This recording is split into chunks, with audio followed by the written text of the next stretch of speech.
Tunay nga po na sa umaga po ito ay ating pong pag-aaralan ang buhay po ni David. No? Marami po sa atin ang nakakaalam ng nagawang kasalanan ni David nung kanyang kinuha si Bathsheba. Si David din po ay nahulog sa pagkakasala ng pangangalo niya. No? Kasapagkat hindi naman niya asawa, si Bathsheba. At siya rin ay nagkasala ng pagpatay. Nang kanyang nalaman ang kanyang ginawang pagtiling kay Bathsheba ay nagkaroon ng bunga. Kaya nga po, tinutusan niya si Joab na ang kanyang asawang si Uriah ay padala doon sa mas matinding labanan upang mapatay. Ang pangyayari po nitong naganap sa buhay ni David ay hindi po nasulat upang ating tularan. No? Nasulat po ang kasalanan ginawa ni David upang maging babala sa bawat isa sa atin. Sapagkat anuman pong pagkakasala ay may kaakibat po parusa sa bawat gumagawa ng kasalanan. Ngayong umaga po ay nakasentro po ang ating tatalakayin hindi po sa pagkuha ni David kay Bathsheba, kundi after ng mga kasalanan ginawa ni David at siya po ay tinaway ni Propeta Nathan. Ang pamagat po ng paksa po natin sa umaga po ito ay huwag baliwalain ang pagtutuwid ng Diyos sa pamamagitan ng kanyang lingkod. Kung ating pong babalikan po yung ating pong binasa sa 2 Samuel 12, no? Sa chapter 12 po, 1-14. Nakita po natin dito kung paano po si Haring David. Galit na galit siya. Nang ikinwento ni Nathan na may isang mayaman na ayaw kumuha doon sa kanyang bakahan. Bagkos siya ay kinuha niya yung kordero ng mahirap. Ano po ang naging reaksyon niya Haring David? Ito ba? Dapat siyang mamatay! No? Sa ating pong buhay, mas madali pong makita ang kasalanan ng iba kaysa sariling kasalanan. No? Si Haring David po, mas nakita niya yung kasalanan doon sa kwento. Subalit yung kanyang nagawang kasalanan ay hindi niya po maalala sa kanyang buhay. Subalit kung makita niya yung kwento, ikinuwento sa kanya ni Nathan, nakita niya agad yung lalaki roon na mayaman, kailangan siyang mamatay! Mali yung kanyang ginawa. Ano po? Sa ating buhay po, ito totoong nangyayari. No? Mahirap po sa isang tao umamin sa kanyang kasalanan.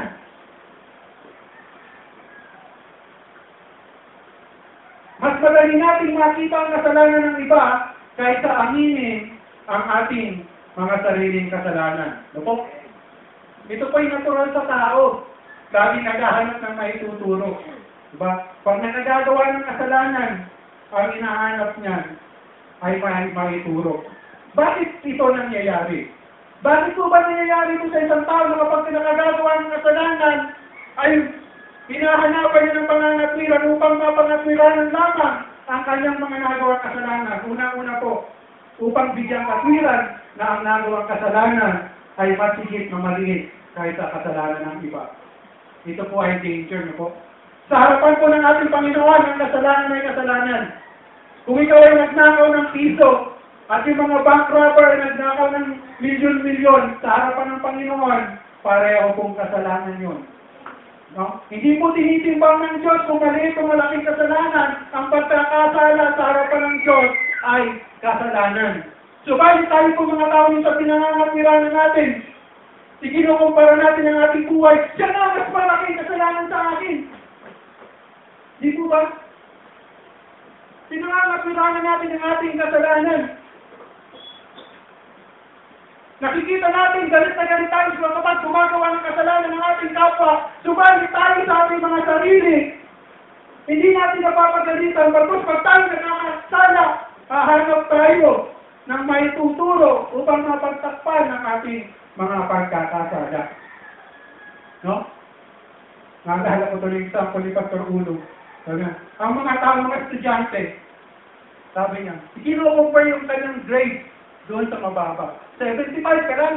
Yung katabi ko nga, 74. Diba?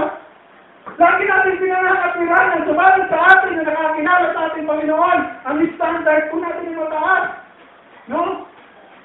Huwag po natin pangatwiranan ang ating kasalanan. At huwag po natin i-compare na ang kasalanan natin sa harapan ng Panginoon ay maliit kumpara sa ating iba. Sapagkat lahat tayo ay individual na harap sa ating Panginoon. Tayo ay magsusulit individually. Hindi mo po pwedeng ituro sa inuman. Mas malaki po, Panginoon. Bakit po siya doon mapupunta at ako dito? Mas malaking ginawa niyang kasalanan kaysa sa akin. Hindi po natin pwedeng pangituranan ng Panginoon. Hindi po natin po pwedeng sabihin mas maliit ang yung ginawa pagkat sa harapan ng Diyos ang lahat ay kasalanan. Pangalawang dahilan kung bakit nangyayari ito, no? Na hindi natin makita ang ating mga pagkakasala, ito po ay isang pandaraya ni Satanas. No? Kung papalitan po natin sa Genesis, no? Sa Genesis 1:3, 1-4, tingnan po natin kung paano sa simula pa lang si Satanas ay isa ng mandaraya at puso.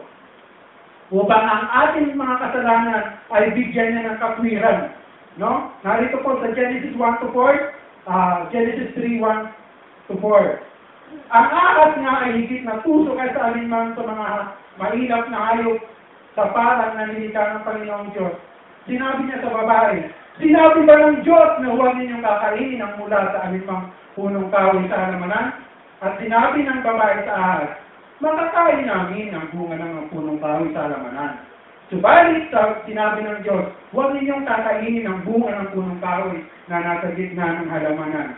Huwag ninyo itong iipon, kundi kayo'y mamamatay. Tingnan niyo po ito sa verse 4. Subalit sinabi ng ahas sa babae, tiyak na hindi kayo mamamatay.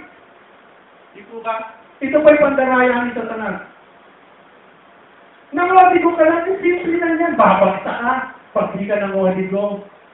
Di ba? Pandaraya ni Satanas, okay lang yan. Sabi dito, tiyak, hindi totoo yun.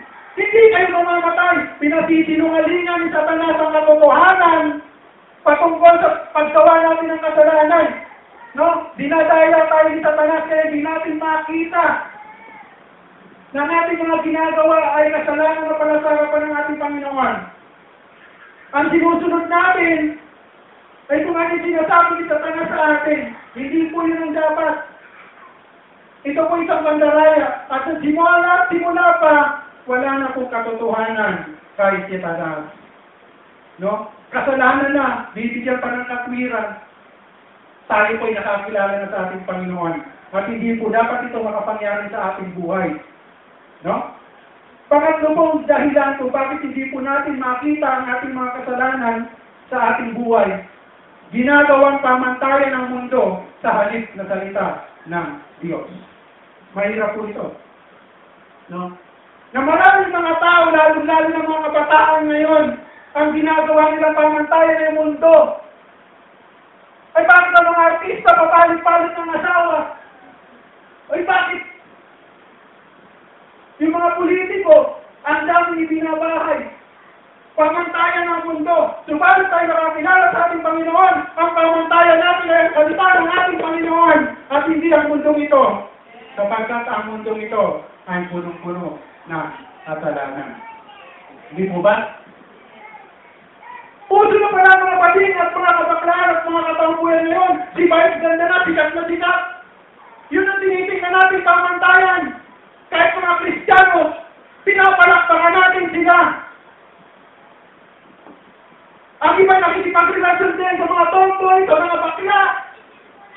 Pamantayan ng mundo, nakikita sa mga internet, nakikita sa telebisyon, lahat na lang. Subalit tayo mga Kristiyano, nakapagbigay po ba tayo ng pamantayan ayon sa salita ng ating Panginoon? Huwag po tayo kumain sa mundong ito. Sabi po ng Romans 12:2. Tingnan po natin ang Romans 12:2.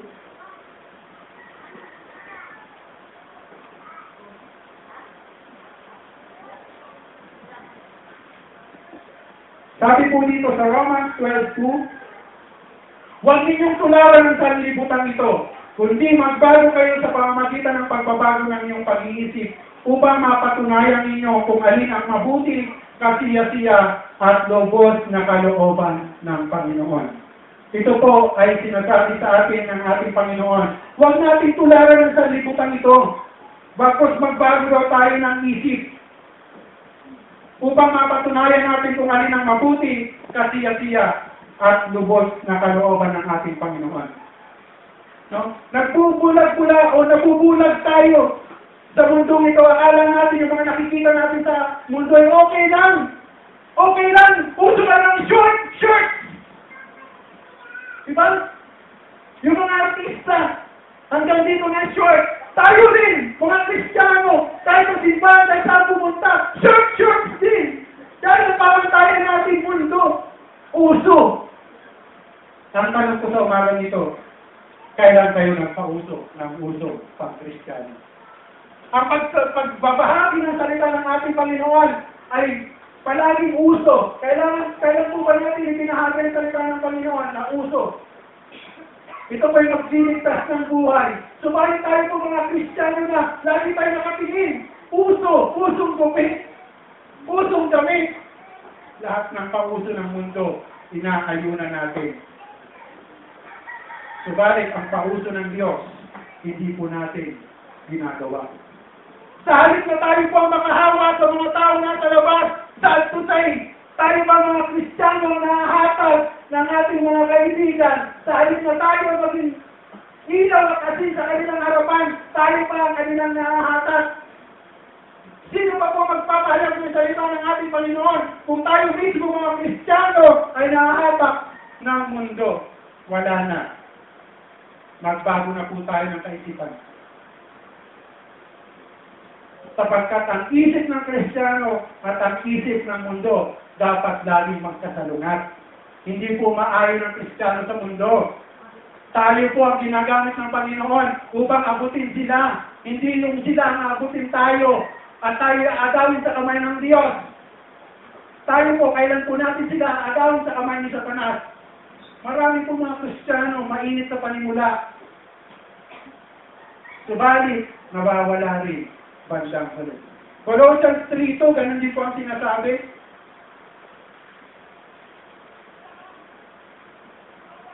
Ituloy niyo yung pag-iisip sa mga bagay na nasa itaas, hindi sa mga bagay na nasa ibabaw ng lupa. No? Tayo lang po mga Kristiyano, lahat ng tumanggap sa ating Panginoong Jesucristo bilang Diyos at sariling tagapagligtas, dapat ang ating kaisipan ay nakatuon sa mga bagay na makalangit at hindi sa mga bagay na naririto sa lupa. Yung mga pauso ng mundo, hindi po dapat natin ito sinusundan. No? Tapos magagalit tayo pag may babasto sa atin. Tingnan natin sa harapan ng salamin. Dapat ba yung ating sinusuot? Uso eh. Uso. Ito po ba yung nakapagbibigay ng kapurihan sa harapan ng ating Panginoon. Sa mga ganitong pagkakataon na tayo bulan sa ating sariling kasalanan, dapat po tayo magpasalamat sa isang kaibigan o isang lingkod ng ating Panginoon na siyang nagbibigay o nagtutuwid po sa atin. Minsan tayo po nagagalit, mapagsabihan tayo ng pastor, mapagsabihan tayo ng leader natin. Nagagalit tayo. Akala natin, pinagagalit at galit sa atin. Pero dito po, nakita po natin, no? Si Nathan, ginamit ng ating Panginoon upang yung kabulagan ni Haring David ay mabuksan at paunawaan niya na siya ay nagkakala sa harapan ng ating Panginoon. Sapagkat kung tayo po patuloy na gumagawa ng kasalanan, tayo po minsan nabubulag sa ating mga sarili at hindi po natin nalalaman minsan yung ating mga nagagawang kasalanan ay kasalanan na pala. No? Dapat po tayo maging katulad ni Haring David. Si Haring David po handa niyang tinanggap ng sinabi ni Nathan sa kanya. Ikaw yun! Tinanggap po ni Haring David yun. Hindi niya pinangatwiranan yung kasalanan. Pero marami pong Kristiyano, minsan, tinutuwid na ng pastor, tinutuwid na ng kanyang leader, gagawa pa rin ng pangangatwiran. Hindi, pastor, ganito lang yan. No? Kapag nag-uusap na po kami ni Pastor Uno, pag tinutuwid tayo ng isang tao, lalo na ng likod ng Panginoon, hindi naman yan pang gagalitan ng tayo basta. Ibig sabihin yun ay nakita sa ating mali. Pero kung pangangatwiran natin ang mga kasalanan, hindi po tayo may tutuwid kailanman ng Diyos. Unless na aminin po natin na tayo ay nagkasala sa harapan ng ating Panginoon. Di po ba doon sa verse 13 ng ating pong teksto? Sabi po roon, no? At sinabi ni David, ako'y nagkasala laban sa Panginoon. Nung malaman niya na siyang tinutukoy ni Nathan, inamin agad niya Haring David sa kanyang sarili, ako'y nagkasala sa harapan ng ating Panginoon. Kung tayo po sa mga nagdiling ko na rin po sa Panginoon, kung tayo rin po ay magtutuwid ng pagkapagalisang ating kapatid ay nagkasala, no? Maging katulad din po tayo ni Nathan, no? Ipaalala po natin ang habag ng Diyos sa kanila. Huwag po natin i-condemn din yung mga nagkakasala, no? Kundi maging totoo tayo kung ano pinasasabi ng ating Panginoon. Sapagkat ang pag-ibig ng Diyos, ang pagpapatawad ng Diyos ay laging nakaraan, no? Ipaalala kapag ang pag-ibig ng Diyos, katulad ng ginawa ni Propeta Nathan. Ipinaalala niya kay Haring David ang kabutihan ng Diyos sa kanyang buhay. Sa verse 7 to 18 nga po natin dito, po isa-isa ni Propeta Nathan ang kabutihan ng Diyos sa kanyang buhay. Sabi po dito, sinabi ni Nathan kay David, ikaw ang lalaking iyon, ganito ang sabi ng Panginoon, ang Diyos ng Israel, binuhusan kita ng langis upang maging hari ng Israel at iniligtas kita sa kamay ni Saul. Ibinigay ko sa iyo ang bahay ng iyong Panginoon at ang asawa ng iyong Panginoon sa iyong kandungan at ang sambahayan ng Israel at ng Juda at kung ito ay panlit pa ay darag-dagang pa kita ng higit. No? Hindi agad pinpoint ni David nyo, kasalanan mo yan. Di ba? Inisa-isa muna ni Nathan kay Haring David yung mga ginawa ng Panginoon sa kanyang buhay. Di po ba? Sa atin din po mga nagkakasala minsan. Dahil nga po tayo mula sa ating kasalanan. Kung tayo po gagamitin ng Panginoon na magtutuwid sa isang kapatid na nagkasala, wag po natin silang i-condemn, pagpapatid po natin sa kanila yung pag-ibig ng Diyos. No? Upang muli nilang maalala yung unang pag-ibig na naramdaman nila sa ating Panginoon. At sa ganung paraan, makikita nilang maliwanag ang tunay na pag-ibig ng Diyos at handa muli siyang tanggapin ng ating Panginoon. At pangalawa po, ihayag mo yung kasalanan. Pag ikaw ay nagtutuwid, maging honest tayo sa itinutuwid po natin. No? Hindi mo pang i-condemn sila, kundi ipakita, kapatid, itong nagawa mong kasalanan. Katulad ni Propeta Nathan, sinabi niya kay Haring David, ang mga kasalanan na kanyang ginagawa, ibinigay niya sa kanya ng Panginoon ang lahat. Subalit bakit mo pa nagawang kunin ang asawa ng may asawa? Di po ba? Hindi niya pinagtakpan ang kasalanan ni Haring David. Bagkus ito'y pinaunawa niya upang maunawaan ni Haring David sa kanyang buhay ang pagkakasalang kanyang nagawa. No? Malinaw na sinabi ng Propeta Nathan na mga ginawa ni David ay kasalanan at nagbigay at hindi nagbigay ng kaluguran sa harapan ng ating Panginoon. Ito. Ang salita ng Panginoon ay malinaw na naghahayag na tayo po'y makasalanan. Romans 3:23, for all have sinned and fall short of the glory of God. Lahat tayo makasalanan. Walang matuwid sa atin, kahit isa. Ngunit, dahil sa habag at biyaya ng ating Panginoon, doon lamang po tayo nakapaglilingkod sa ating Panginoon. Dahil po ang tao kailanman na hindi siya magsisisi, maliban na malaman niya at tanggapin niya na siya ay nagkasala. Dapat natin silang paalalahanan upang makita po nila ang kanila pong mga pagkakasalang ito. Sa tulong po ng Banal na Espiritu na siya po nagpupundik sa puso ng ating Panginoon. Huwag po natin silang pangaralan sa sarili nating kakayanan. No? Kundi kung ano yung sinasabi ng ating Panginoon, kung ano yung pinapasabi ng Banal na Espiritu, ayan po natin isang magpundik doon sa nagkasalang iyon. At ang tunay na kasalanan at ang kabulagan po sa kasalanan ay mapapalitan po ng tunay na pagsisisi. Ano po ba yung hakbang sa tunay na pagsisisi? Tingnan po natin yung halimbawang ginawa ni Haring David. Ano po? Doon po sa verse 13 kanina po, sabi po niya, ako'y nagkasala sa harap ng ating Panginoon. I have sinned against God. Ano pong ginawa niya rin, David?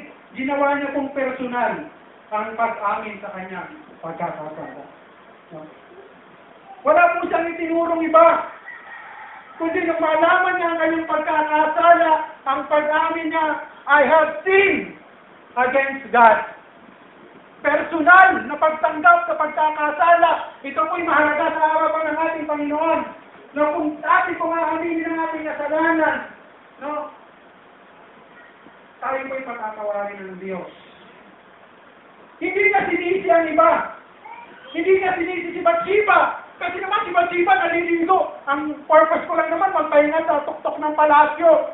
Bakit kasi nakita-kita ko pa si Bathsheba naliligo? Ganda pa naman niya. Hindi ko ginawa ni Haring David yun.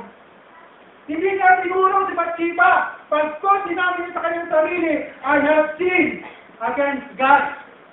Ito po ang hinihintay sa atin ng ating Panginoon. Yung maamin natin sa ating sarili na tayo nagkasala. Huwag na tayong mag-pinpoint pa ng iba sapagkat sa harapan ng Diyos, ang pagkakasala mo ay hindi mo pwedeng ituro ang iba sapagkat ang hinihintay ng Diyos ay aminin mo lang ang iyong pagkakasala. No? Hindi niya itinamay ang iba. Diba? Inutusan na si Joab. Kasi si Joab, ba't naman kasi niya sunumunod doon, tumali ko ng utot na ipadala si Urias doon sa labanan. Hindi po yun ginamit ni David. No? Hindi po siya nagturo ng kahit sino. Tinanggap niya sa kanyang sarili na ang pagkakasala ay sarili niyang kagagawan. No? Sarili niyang kagagawan. Tayo minsan, madalas tayo magturo. Kasi kung hindi mo ako pinuwi sa ganyan, hindi ako magkakasala. Pero mayroon po tayong sariling kaisipan. Mayroon tayong pagkaunawa patungkol sa salita ng ating Panginoon. Bakit natin ituturo ang iba? Sapagkat alam na po natin na sa harapan ng Diyos kung ano ang kasalanan, kung ano ang mabuti at tama sa harapan ng ating Panginoon. Maging katulad po tayo ng Haring David. Bagamat siya po'y nagkasala, subalit, kailanman, hindi po siya nagturo ng sino man. Amen? Nakita ni Haring David kung kanino siya totoong nagkasala. Di po ba? I have sinned. Kanino? Sa kapatid? Hindi.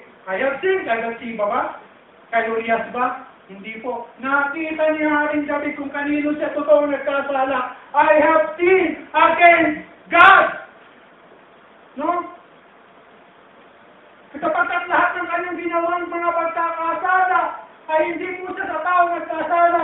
Pagkos siya po nagkasala sa harapan ng ating Panginoon. Sapagkat ano pong ating ginagawang kasalanan sa kapwa man natin o sa ating sarili o kanino pa man, higit po tayo nagkakasala sa harapan ng ating Panginoon.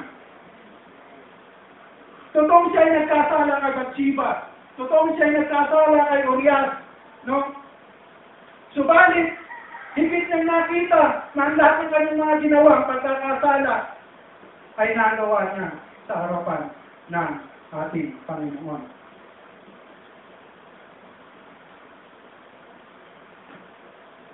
Sa ating pong halimbawa ngayon, ano po, madalas tayong ganun.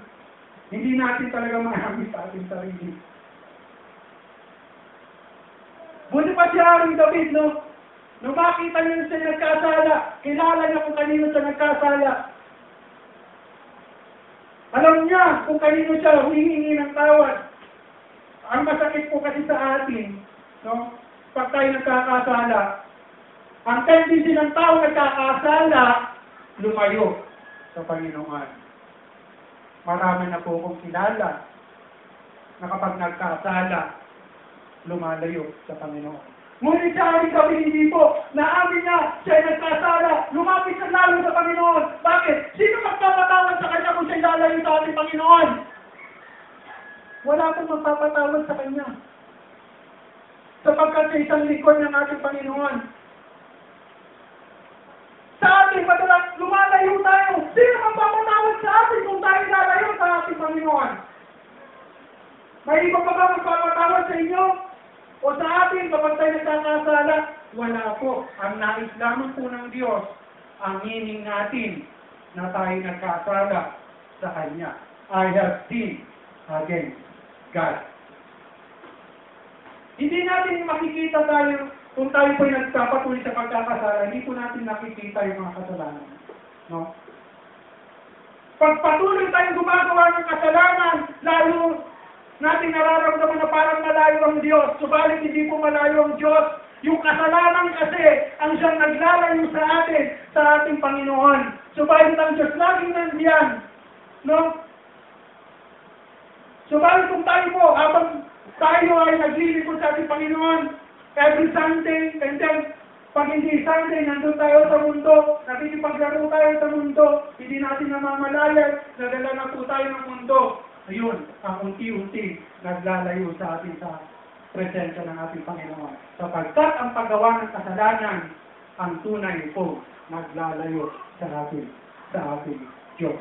No? Isaiah 59:2, ganito ang sinasabi sa Isaiah. Kung kapag tayo daw po nagpapatuloy sa pagkakasala,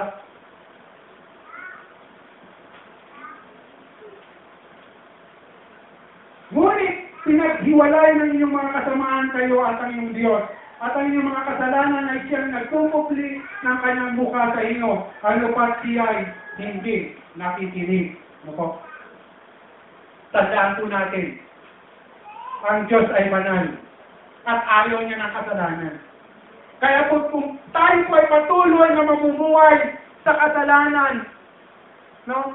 Sabi doon, yun daw ang dahilan kung bakit hindi po napapakinggan o hindi pinakikinggan ng Diyos ang ating mga panalangin at nararamdaman natin na napakalayo ng Diyos sa atin because of our sin. No? Tayo po mga tumanggap sa ating Panginoon na naririto sa loob ng iglesia ito ngayon. Kung tayo pa ay patuloy pa rin gumagawa ng mga kasalanan, no? Huwag po nating hintayin na hindi napakinggan ng Diyos ang ating mga ginagawa. Minsan po, napapagpalit po natin yung consequence at yung pagsubok. Halimbawa, ang dami ko namang pagsubok ngayon, parang hindi ako pinakikinggan ng Diyos. Kapatid, tingnan mo kung pagsubok o consequence yung nararanasan mong mga pangyayari sa buhay mo. Lagi natin sinisisi, bakit hindi ako pinakikinggan ng Diyos? Ang dami ko na pinapanalangin, subalit hindi pa rin tinutugon ng Diyos. Dumaraan ako ng maraming pagsubok. Iba po yung pagsubok, iba po yung consequence. Sapagkat lahat ng ating ginagawa ay may kaakibat na kaparusahan sa lahat ng ating mga nagagawang kasalanan. Ganun pa man ito, kapag tayo po'y patuloy o kung tayo man po'y nagkakasala sa ating Panginoon, ang Diyos po'y lagi lang magpatawad. No? Ang pagpapatawad ng Diyos ay agad-agad. At ang pagpapatawad ng Diyos ay buong-buo. Hindi po siya nag-iiwan ng marka. O ito, hindi ka pa pinapatawad. Lilista ko muna, titingnan ko muna, hindi po gano'n ang Diyos. Ang Diyos po pag nagpatawad, totoo, agad-agad at buong-buo. Lamang, tayo po ang amin ng ating kasalanan sa harapan ng ating Panginoon. No? Hindi po pwedeng kumuha tayo ng abogado. Kasi ang pupunta sa hearing ng Panginoon, at sasabihin, ang aking kliyente ay pinatatawad at wala siyang kasalanan. Hindi po sa harapan ng Diyos. Personal po tayo lumapit sa ating Panginoon. At doon po ay makakamta natin ang pagpapatawad ng ating Panginoon. May mga pamantayan lamang po na dapat sundin. No? Kung ikaw po sa umaga nito ay wala pang tunay na relasyon sa ating Panginoon, ang Diyos po ay hanggang magpatawad. Dapat lamang po natin aminin na tayo ay makasalanan at pagsisiyan po natin ang ating mga kasalanan. Di po ba? Romans 3:23. Ang lahat ay nagkasala at hindi umabot sa pamantayan ng Diyos. Walang matuwid, wala kahit isa. Subalit, kung nais mo magkaroon ng tunay na relasyon sa ating Panginoon, na ikaw na wala pang relasyon sa Diyos at hindi mo pa naunawaan, tanggapin mo si Jesus bilang sariling Panginoon at tagapagligtas ng iyong buhay. No? Ephesians 1:7, sabi po ng Ephesians 1:7.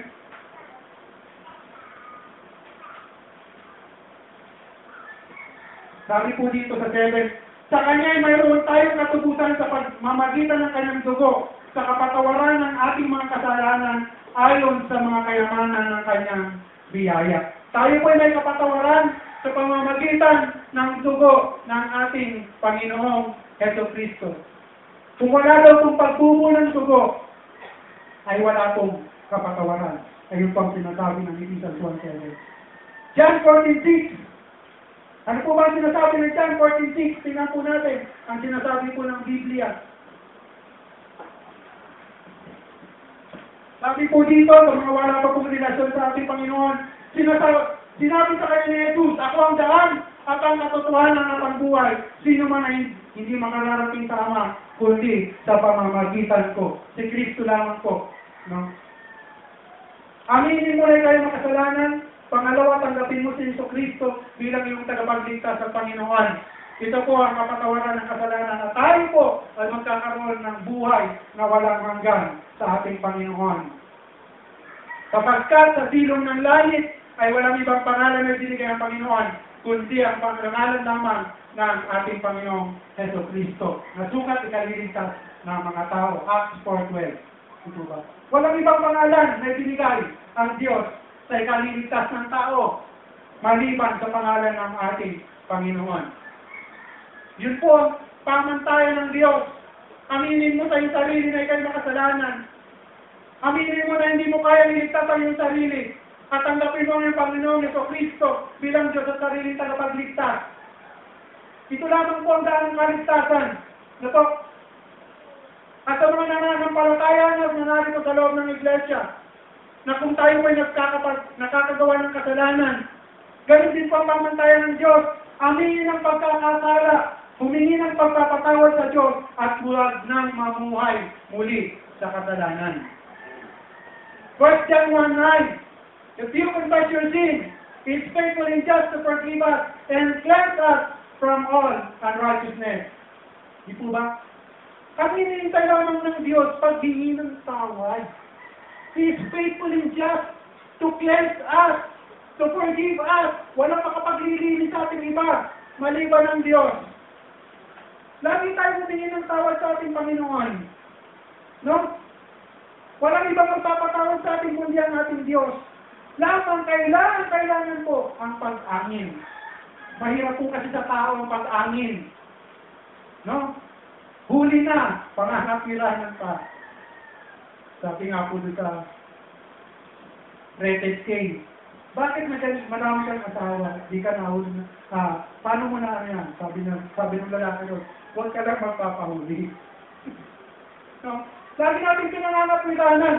Subalit sa Diyos, pero ba may lilingin? Wala. Lahat.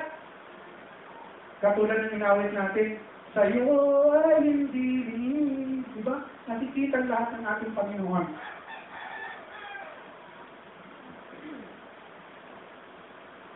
Tayo po ay laging daang patawarin ng ating Panginoon. Sa Hebreo 10:26 po, ganito po ang sinasabi, upang magbigay po ng babala, upang tayo po hindi po magpatuloy sa mga pagkakasala.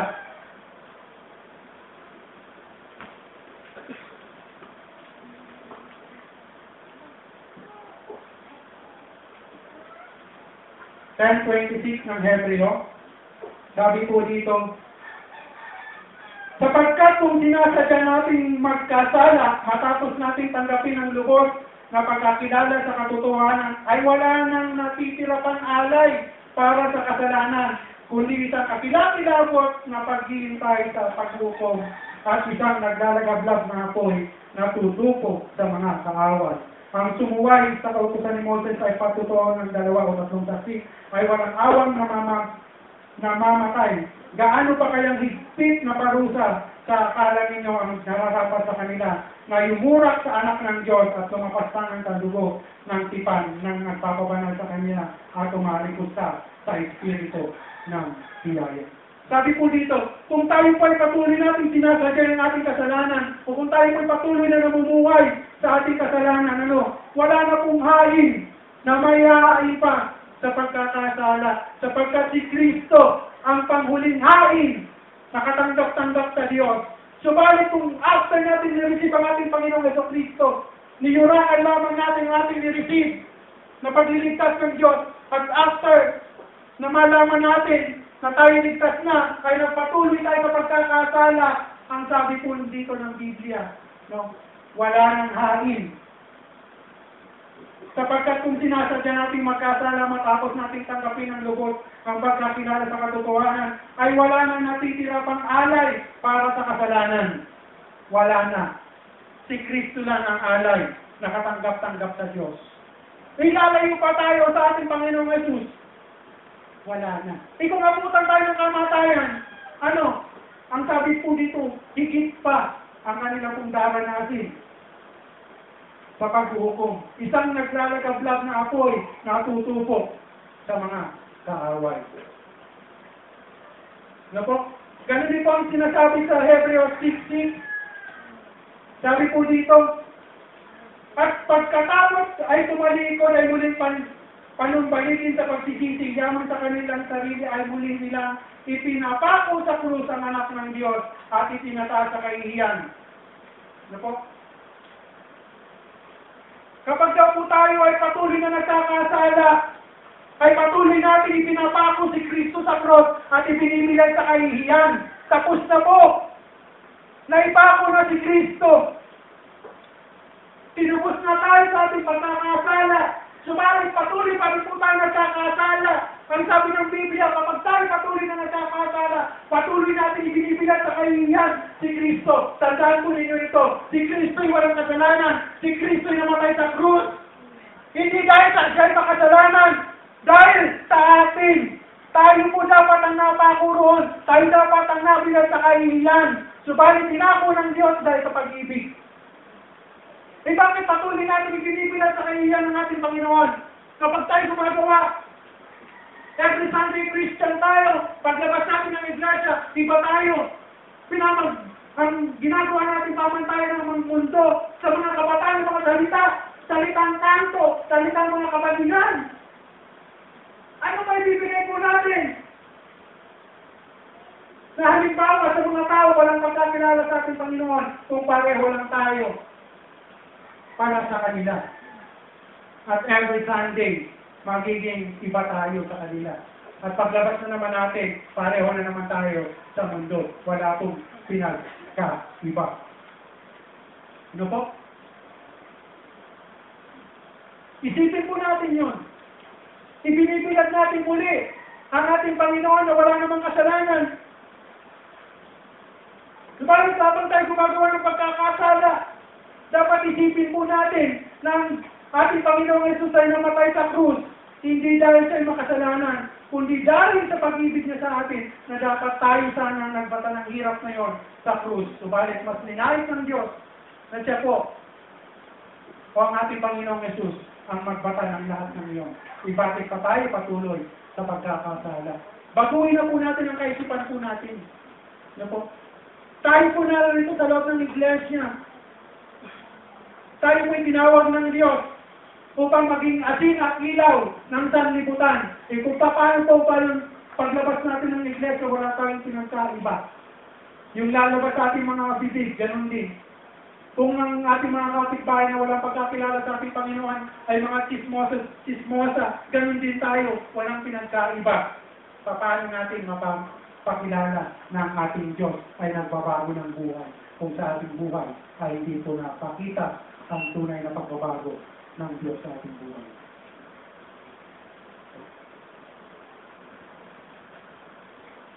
Ang bunga po ng kasalanan ay aanihin kahit po tayo pinatawad na ng Diyos. Tandaan po natin ito. Ang bunga ng kasalanan ay aanihin po natin kahit po tayo pinatawad na ng ating Panginoon. Si Haring David po ay totoong pinatawad ng Diyos. Subalit ang bunga ng kanyang kasalanan ay kanyang inaani. Ano po? Inisalita po ni Propeta Nathan ang bunga ng kanyang kasalanan na kanyang dadanasin. Ano po ba yung sinabi po?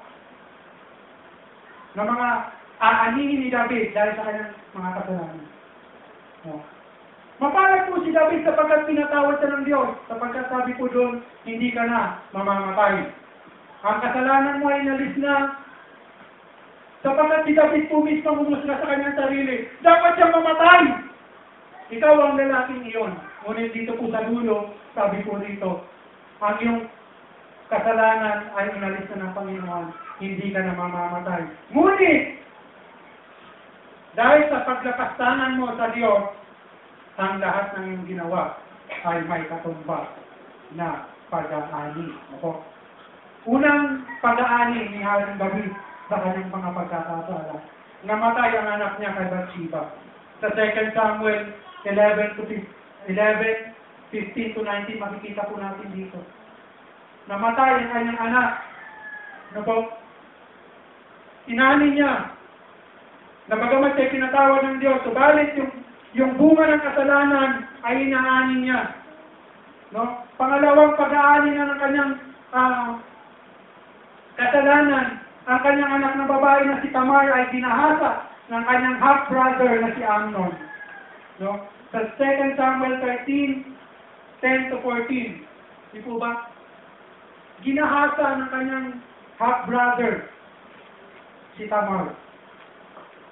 Kasi yun po yung bunga ng pagkakasala sapagkat sinisaysa po dito ni Nathan. Di po ba?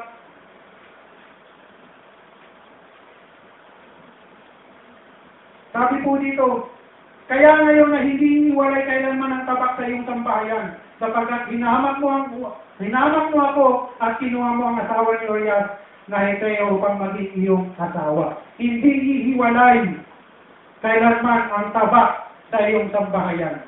Ano po? Tapos, pangatlo pong pag-aani ni Haring David, si Amnon po na kanyang anak, no, ay pinatay ng kanyang kapatid na si Absalom. Sa 2 Samuel 13:26 to 29, makikita po natin dito kung paano pinatay ni Amnon. Sapagkat po si Tamar po kasi ay kapatid na buo ni Absalom. At galit na galit po si Absalom kay Amnon, kaya po ito yung giganti. Ito po hindi po dahil sa sila po ay nagkasala na. Kundi doon pa naman sa pagkakasala ni David, inanin na na po sa kanyang sambahayan ang mga kasalanan nito.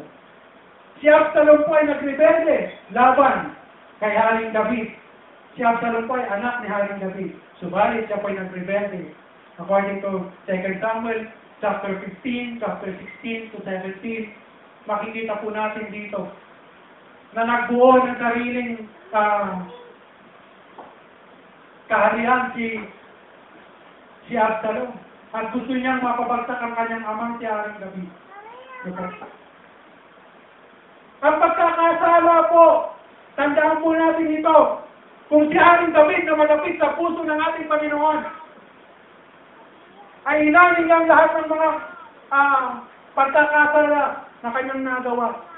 Tayo rin po mismo, kung tayo ay patuloy na gagawa ng mga kasalanan, aanihin po natin ang lahat ng ating ginawang mga pagkakasala. Tandaan po natin yan. Ang Diyos nagpapatawad. Subalit, ngunit, dakakwat,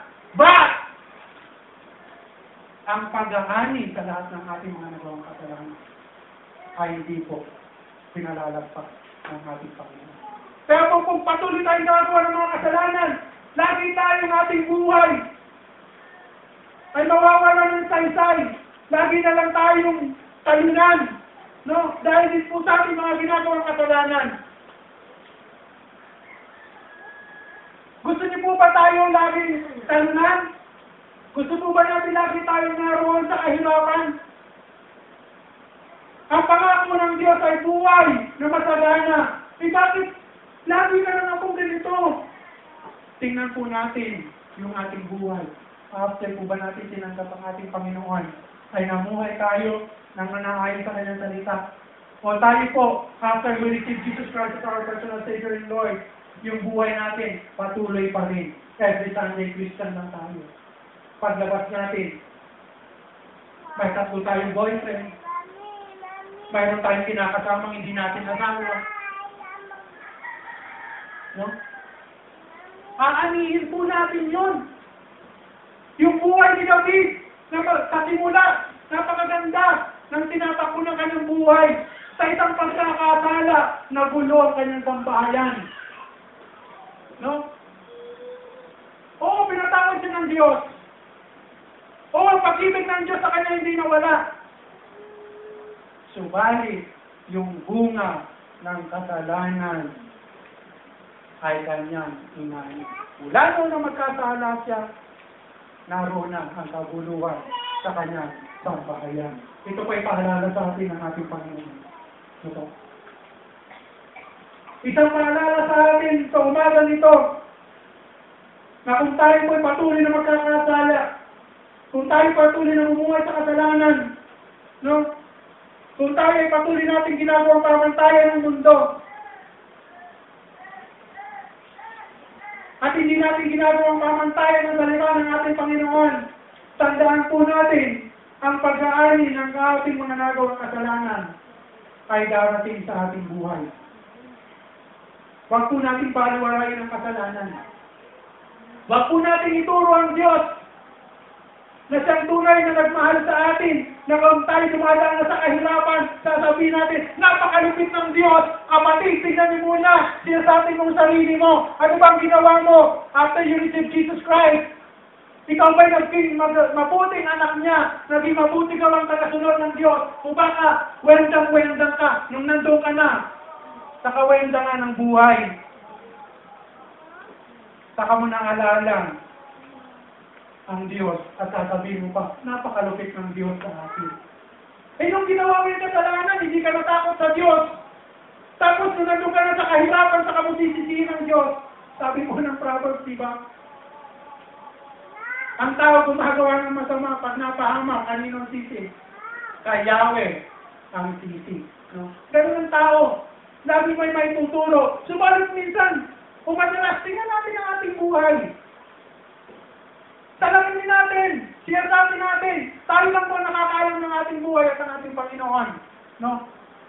Huwag natin pagpalitin yung pagsubok at yung mga pag-aani ng yung bunga ng kasalanan. No? Minsan papalit ng Kristiyano kasi, ang dami kong pagsubok. Diba? Sinusubok ako ng Diyos. Ang dami kong naman nararanasan. Tingnan po natin kapatid, baka hindi pagsubok yan. Baka ito ay pag-aani na ng mga nagawa natin kasalanan. Sapagkat, bagamat tayo tinatawag ng Diyos, subalit ang pag-aani ng kasalanan ay ating pong dadanasin. Tapat ang Diyos. Kapag sinabi ng kanyang salita, ito ay matutupad. Pag sinabi ng lahat ng mga pagkakasala natin, tayo mag-aani nito. Kung ano ang ating itinatanim, ayun din ang ating aanihin. Ito po ay katotohanan sa harapan ng ating Panginoon at hindi ito mawawala. Tapat ang Diyos na magpatawad. Agad-agad nagpapatawad ang Diyos. Subalit, umanda po tayo doon sa kahihinatnan. Balang araw, yung mga ginawa nating kasalanan, aanihin po natin iyon. Subalit mabuti po ang Panginoon, sapagkat patuloy po siyang kahabag niya na matapos natin pagdaanan yung pag-aani natin ng kasalanan, ay ito po ay may katapusan din. Ito. Hindi lamang po matatapos yung pag-aani ng kasalanan kung tayo rin ay hindi matatapos sa paggawa at pamumuhay sa kasalanan. Di po ba? Subalit kung ikaw ay tapat na after na maunawaan mo na ikaw pala ay patuloy na nagkakasala sa Panginoon at ikaw ay umamin sa iyong kasalanan at nagpatuloy ka na ng tuwid na paglakad sa ating Panginoon, yung pag-aani po ng kasalanan, ito po ay natatapos. Ito. Kaya po, sa mga umaga po nito na narito, kung ang bawat isa po sa inyo ay patuloy pa rin sa paggawa ng kasalanan, po, matakot po kayo sa Panginoon sapagkat ang pag-aani po noon ay inyo rin gagawin. Masarap sa umpisa. Yung pandaraya ni Satanas, yung alok ng mundong ito, masarap sa umpisa. Subalit kung hindi ito kalooban ng Diyos, bandang huli, tayo pa rin po ang talo. Kanino po tayo dapat manlingkod? Hindi sa Diyos na kung saan naroon po ang kanyang gabay at pagpapatnita. Huwag po natin lukuhin ng Diyos. Opo. Pupunta tayo ng Sunday. Mag-worship tayo ng Sunday. Paglabas natin ng iglesia, yun pa rin tayo. Wala pang babae. Okay. Itong panahon po, upang maunawaan po natin, no? Huwag po natin tingnan yung mga pagkakasala ni David, kundi tingnan po natin, no? Na pagkamat si David ay malapit sa puso ng Diyos, inani pa rin niya ang mga pagkakasala. Tayo rin, kung tayo magpapatuloy sa pagkakasala, aanihin natin yun. Huwag natin pangaturanan, si David nga nagkasala. Hindi po nasulat ang pagkakasala ni David upang gawin natin pangangatwiran. Nasulat ang pagkakasala ni David upang magbigay babala na pagkamat si David ay malapit sa puso ng Diyos. Subalit nang siya'y magkasala, lahat ng kanyang kasalanan ay kanyang inani. Yung pa rin isang paalala po sa atin ng ating Panginoon. No? Huwag po natin gawin pangatwiran na si David ay nagkasala. Malapit na nasa sa Diyos, nagkasala pa, hindi po yun ang nais ng Diyos. Ang nais ng Diyos, kaya naitala ang pagkakasala ni David upang maging warning sa bawat isang sa atin. At huwag na po natin tularan sapagkat kung ating pong tutularan, tingnan mo ang nangyari sa pambahayan ni David. Simula maayos, dahil sa kasalanan, naging watak-watak, rebelde, sila nagpapatay ng kanyang mga anak. Opo. Yun po bang nais natin maging buhay? Hindi po. Lagi nandiyan magpatawad ang Diyos. Lamang dapat po natin maunawaan ito. Madalas po tayo nakagagawa ng kasalanan. At sa paggawa po natin ng kasalanan, tayo po'y nagiging bulag. Hindi po natin nakikita sa ating buhay na ating mga ginagawa pa na ito na kasalanan sa Diyos. Kung hindi po ito maaagapan, ito po ay sa magiging dahilan upang tayo po ay malayo sa ating Panginoon. Sa ganitong mga pagkakataon po, na tayo po'y bulag sa pagkakasala, tayo po'y dapat magpasalamat sa taong ginagamit ng Diyos upang tayo po'y paalalahanan at ituwid sa ating mga pagkakasala. Huwag po tayo magtampo sa kanila. Kung ang isang kapatid ay nagpaalala sa atin, dapat po tayo magpasalamat sapagkat ang kabulagan natin kapag may taong nagpaalala sa atin, lalo na mga lingkod ng ating Panginoon, ay dito po'y nagbubukas ng ating kaisipan na ang ating po palang ginagawa ay kasalanan. Ang pagpapatawad ng Diyos sa atin ay laging nakalaan. No question about it. Ang pag-ibig ng Diyos, ang pagpapatawad ng Diyos ay lagi pong nakalaan. But we must not forget the consequences every time we commit sin. Ito ba? Ang pag-ibig ng Diyos laging nakalaan. Nariyan na yan. Given na yan. Subalit, tandaan po natin sa bawat ginagawa natin kasalanan, do not forget the consequences every time we commit sin. Gawa po sa umagang ito ay ito po'y nagbukas ng ating kaisipan. Ang bawat isa sa atin ay makita ang ating sarili sa katauhan ni David. No? Lahat tayo makasalanan. Lahat tayo nagkakasala. Subalit ang mahalaga sa ating Panginoon ay ang pag-amin natin sa ating mga kasalanan. At aminin din po natin at tayo po na hindi na po mamumuhay pa sa kasalanan. Sapagkat hindi po pwedeng pagsamahin ang kasalanan ng ang ating Panginoon. Sapagkat ang Diyos ay banal, ang sabi, dapat din po tayong magpakabanal. Kung tayo patuloy na magkakasala, tayo po'y malalayo lamang sa ating Panginoon. At kung tayo patuloy na magkakasala, lalo lamang bibigat ang ating buhay at aangahin natin bandang huli ang lahat ng iyon. Ngayon na naunawaan po natin ito, it's about time for us na mag-isip, muling lumapit sa Panginoon kung ang buhay natin ngayon, kailangan po nakakaalam. Ang nais po ng ating Panginoon, tayo po'y muling lumapit. Aminin natin ang ating mga pagkakasala. At sa araw pong ito, kung ito po yung ating gagawin, ang pag-amin sa ating mga kasalanan, ang Diyos ay dahil magpatawad. At hayaan mo na yung pag-aani natin ng mga kasalanan. Ito po'y panandalian na lamang. Ang mahalaga na unawaan po natin na tayo nagkasala at tayo tinatawan ng Diyos. Umani man po natin ang mga pagkakasala po natin. Ito po lamang ay sa maikling panahon sapagkat naunawaan po natin ang pamantayan ng ating Panginoon Hesus Kristo. Huwag po natin balawalain ang pagtutuwid ng Diyos sa atin. Huwag po natin baliwalain ang pagtutuwid ng Diyos sa pamamagitan ng kanyang mga lingkod sapagkat sila po'y ginagamit upang tayo po'y paalalahanan sa lahat po ng ito. Maraming salamat po. Tayo po ay nanalangin.